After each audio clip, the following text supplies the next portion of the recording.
আসসালামু আলাইকুম হুজুর, আমার প্রশ্ন হলো আমরা যখন ফরজ সালাতে দাঁড়াই তখন একজন মুসল্লি থেকে আরেকজন মুসল্লির কতটুকু দূরত্ব হওয়া উচিত? মুসল্লিদের দূরত্ব আসলে এটা হওয়া উচিত না। আমরা রাসূলুল্লাহ সাল্লাল্লাহু আলাইহি ওয়াসাল্লামের হাদিসে যেটা পাই যে সাহাবায়ে কেরাম রাসূল সাল্লাল্লাহু আলাইহি ওয়াসাল্লাম যখন দাঁড়াতেন, নামাজে দাঁড়ালে তখন তিনি ঘোষণা দিতেন যে তোমরা যেমন আমরা মসজিদে নববী অথবা হেরেমের ইমামদের শুনি, একামত শেষ হয়ে যাওয়ার পর তখন কিন্তু বলে সওয়ু সুফুফাকুম অথবা ইস্তাউ আ'তাদিলু, যে বিভিন্ন হাদিসের শব্দগুলি বলে। এই সমস্ত শব্দের অর্থটা হলো এই যে তোমরা কাতারকে সোজা করো এবং হাজু আলা মানাকিবিকুম, সেখানে হলো কাঁধের সাথে মিলিয়ে তোমরা কাতারটাকে সোজা করো।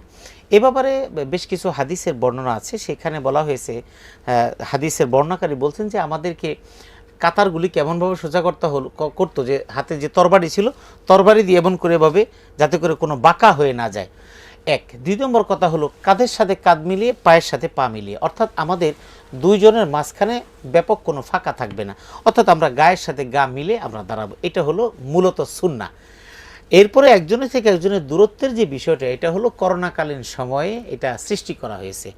আসলে ওটাও সঠিক না। এটা যারা করেছে তারা তো আর মুসলিম না, তারা করেছে বিশ্ব স্বাস্থ্য সংস্থা জাতিসংঘ থেকে বলা হয়েছে, বিশ্ব স্বাস্থ্য সংস্থা থেকে বলা হয়েছে।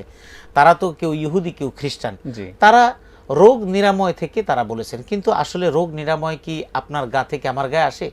আসলে তো এটা কোনো ছোঁয়াচে কোনো রোগ নেই, কারণ হাদিসের মধ্যে এ ব্যাপারে সুস্পষ্ট, বুখারীর বর্ণনায় বেশ অনেক হাদিস এ ব্যাপারে আছে। তো এরকম যখন ছোঁয়াচে কোনো রোগ নাই, একজনের থেকে আরেকজনের হয় না, তাহলে যদি ছোঁয়াচি হতো তাহলে প্রথম যার রোগটা হয়েছে, ওই হাদিসের মধ্যে আছে প্রথম যার রোগ হয়েছে, তাহলে তার রোগটা কোথার থেকে হলো? হ্যাঁ, দূরত্ব এটা হলো যে ছোঁয়াছে না, কিন্তু ওই রোগের জীবাণুগুলো, ভাইরাসগুলো আরেকজনের শরীরে যাবে, সেখান থেকে রোগ হয়। এই জন্য কাতারে একজন থেকে একজন দূরত্ব থাকার কোনো সিস্টেম নেই। যদি দূরত্ব থাকে, হাদিসে বলেছে ফাতাখতালিফা কুলুবুকুম, তোমরা যদি এখানে বিচ্ছিন্ন হয়ে থাকো, এখানে যদি তোমাদের মধ্যে এক একজনের বৈপরীত্য থাকে, তোমাদের অন্তরের মধ্যেও বৈপরীত্য সৃষ্টি হয়ে যাবে।